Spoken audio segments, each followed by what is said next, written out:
the Deputy Vice-Chancellor, the Dean, Dr. Razali, ladies and gentlemen. Helen Joseph was my friend, my colleague, in the battle for liberation of our country. She was not a communist, but embraced the philosophy of socialism and implemented its ideals during her lifespan. Helen would have wanted all to remember the ideals which she stood for, the sharing and the limits of consuming for ourselves. Is it possible that our people have sidestepped the change they really wanted for themselves? She would have questioned whether we could still blame the apartheid past for the ills of our misdemeanors today.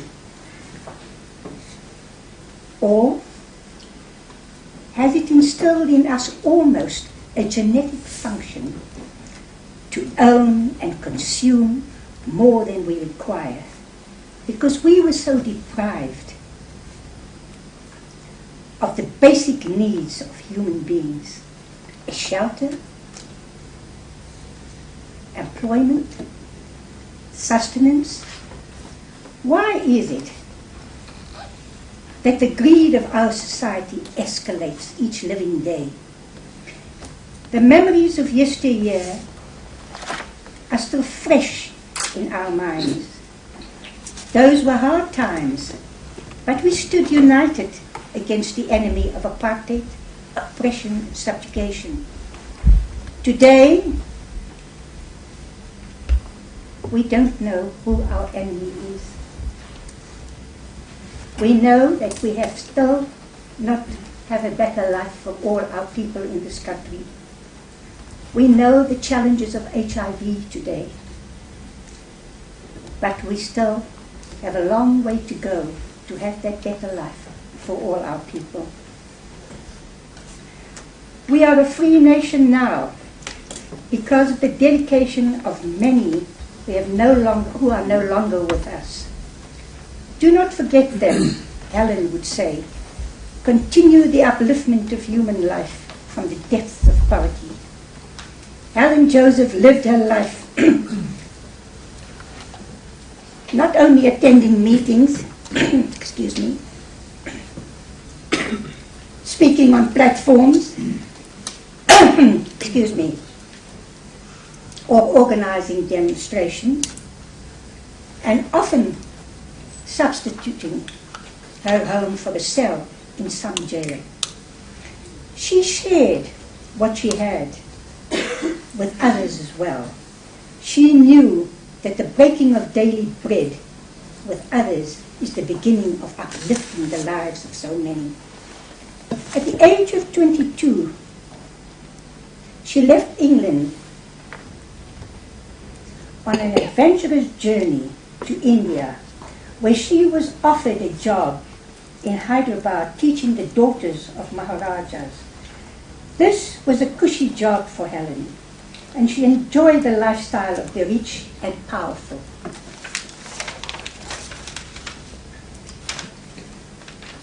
But these Maharajas were not free people themselves. India was under British colonial rule, and Helen was a privileged member of the British society. She enjoyed her time in India, but also observed the lifestyle of her countrymen, ruling and lording it over India. Any pale-skinned Brit could clap their hands and demand bara pani, or a massage to his shoulders and feet, any time of the day or night, and a string of Indian servants would oblige. Her time in India passed, and she wanted to travel again, this time to South Africa. In spite of being warned of the racial laws of the country, she decided to come anyway. She felt completely equal to the Indians she lived amongst in India. So perhaps the seeds of equality and of oneness of mankind was planted. She arrived in South Africa and soon settled down. She met and fell in love and married the flamboyant Billy Joseph, who was a dentist by profession. It seemed an idyllic lifestyle for Helen, tall and attractive. She once again fitted into the society easily, into the rich society that she found herself in. She played bridge most afternoons and befriended some of the Indian women who also played bridge in Durban. But the good life was soon to end.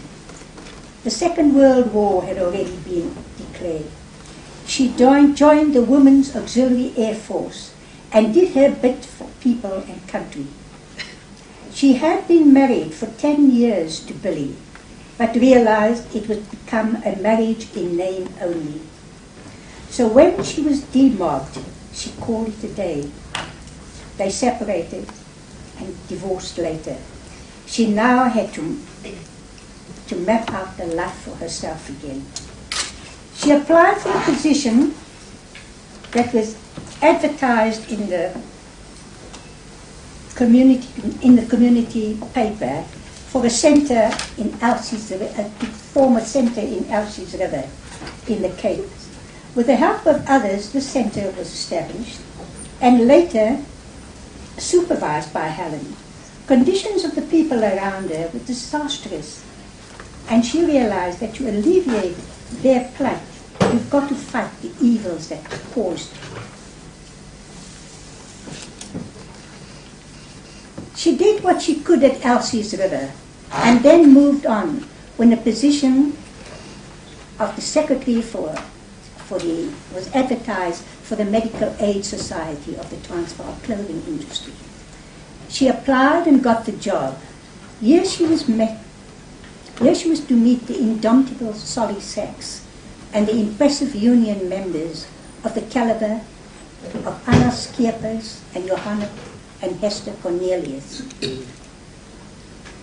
This man Solly and these Afrikaner women were already spearheading the rights of and on the playing fields the members of the working class, albeit white ones. These articulate Afrikaner women, trade unionists, were dedicated to the working class in general though. Helen Joseph became a partner on the playing fields and decided that the wrongs that existed around her was to be put right. She met Violet Weinberg, who taught her the greater evils in this country. She decided she would be part of the battle for our liberation. Helen continued her job as secretary. She earned a good salary, enough to sustain her frugal lifestyle. She shared with her dog and her cat and others everything she owned. She received a pension from her war years, but that she shared with the people and friends of colleagues that were in a bad way. Helen had great compassion with the deprived of our land. So when the ANC called for a committee to be set up for the banished people, she immediately decided to come on board. Together with other people, she met daily and nightly to try and find out where these banished people were, how many there were, and what their conditions were. It was difficult.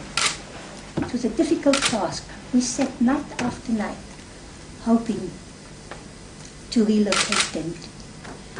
And finally, we decided we'd visit them. Helen was the prime mover in this field. I accompanied her. We went on this banished trip on the 1st of May, the day after her bannings ceased. And we traveled far and wide, started in the Eastern Transvaal, went north went to Swaziland, and then finally landed up in Natal, in Durban. I spent 2 weeks with Helen on that trip. I had to return to my family after that. But that trip gave me an insight to the woman, Helen Joseph. She was absolutely different when I traveled with her for those 2 weeks. She wasn't the strong woman in the battle. She was ordinary. And she told me of her life in England, her life here, her loves and her sadness. Helen Joseph continued to be my friend, even in a greater way, because I understood the woman. And I realized that not only was she determined to throw in her lot with the battle for our fight, but she was prepared to go to any length. Helen worked tirelessly to get all the information of these banished people. We went from reserve to reserve, wherever they were, and finally we reached them one by one. They lived in the most dreadful conditions on a 2-pound sustenance every month. They told us their stories. Most of them were rural people that had stood up for some right or other in their area and was banished to places where they did not know the language, where they could not do any farming, nothing to sustain themselves. Helen carried on until she was put under house arrest. The first woman to be put under house arrest in 1962. It was a sad time for her. She was lonely. She had to report to the police every day. She would be alone at home, and all she had was her dog and her cat, and visits from the security police ever so often. But Helen endured it all and lived through those terrible days of phone calls that threatened her every night, every morning, every afternoon. She would receive a call from some lunatic or other, some racist scoundrel that still was around, to say to her, Helen, we're coming for you tonight. We're going to kill you. She endured all that. She would phone me and tell me, Amina, I've just had a call. What do I do? And I would say, I'm coming over. I would stand at the gate, sometimes go in and talk to her. And one day, she called me at home. And we were talking on the telephone when there was a knock on my door. I told her to hold on, I'm just going to answer the door. And there was the security police who came in and said to me, we have come, where is Yusuf? We've come to ban you. And I said, all right, sit down, hold on, I'm just on the phone with someone. I will be back in a moment. I wanted to go back and speak to Helen, and one of the policemen, security policemen, said, who are you talking to? And I said, my friend Helen. And he said, well, you can't talk to her anymore. So he took the receiver from me and put it down. And that was the end of our conversation. Later that night, I had asked my sister to call Helen and apologize to her, because now I couldn't speak to her anymore. This was the most frightful thing about bangers in house arrest. They kept you apart from friends, from family, from political organizations, or children. It was a very effective way that our government, our racist government, employed at the time to keep people apart and to keep people under their control. Helen carried on her fight, her lonely fight. She was alone at home most of the time. She had no family in this country. She only had friends. Her health started failing in the 70s. She was in and out of hospital a number of times. And by the 80s, she was very frail, but still carried on. She was banned and house arrested consecutively. For a number of years, but Helen was a fighter and a very strong woman. Her only wish in life was that she would be able to live long enough to see her colleagues return from jail. And that happened finally. She was still around and very much alive and well when people in 1990, all our colleagues, had returned from prison. Helen was ecstatic. She realized then that the battle she had been part of had been won. Although she could not make it to 1994, she was very happy to go when she did. Helen Joseph fortunately died on Christmas Day in 1962.